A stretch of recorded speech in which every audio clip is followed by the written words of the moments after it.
संगतपणा आहे। एक अवतार जो झाला तो सूर्यवंशामध्ये तो कृष्ण अवतार, आणि एक जो अवतार झाला म्हणजे सूर्यवंशामध्ये रामप्रभूचा अवतार, चंद्रवंशामध्ये भगवान कृष्णाचा अवतार। एक अवतार त्रेतायुगामध्ये तो रामप्रभूचा, एक अवतार द्वापार युगामध्ये तो भगवान कृष्णाचा। एक अवतार झाला दिवसा 12 वाजता, तर एक अवतार झाला रात्री 12 वाजता।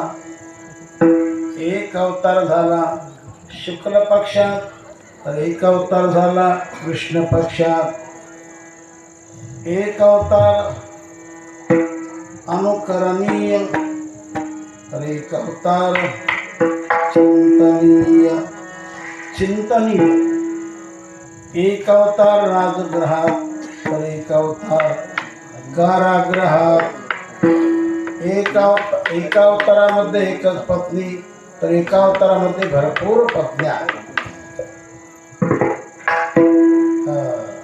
तर दोन्ही अवतार प्रमुख आहे, पण भगवान कृष्णाचा अवतार जरा सर्वात श्रेष्ठ आणि सर्वात वरिष्ठ आहे।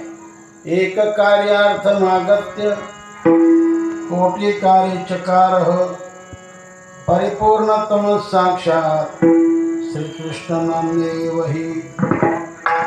तर जो जगामध्ये येताना अवतार घेताना एकाच कामासाठी येतो, पण आल्यानंतर अनेक काम जो करतो त्याला परिपूर्णतम अवतार असं म्हटलेलं आहे। रामप्रभूचा अवतार पूर्ण आणि भगवान कृष्णाचा अवतार परिपूर्णतम। विठ्ठला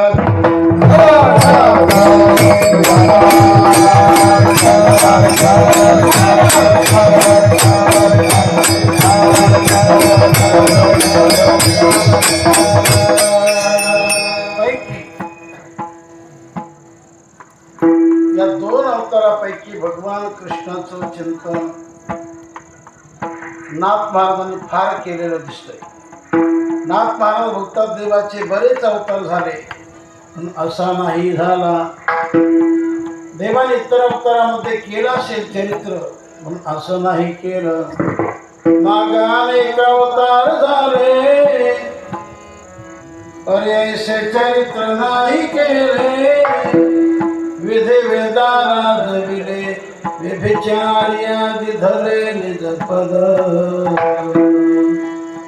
बहुत अवतारी अवतरला देव, परिजा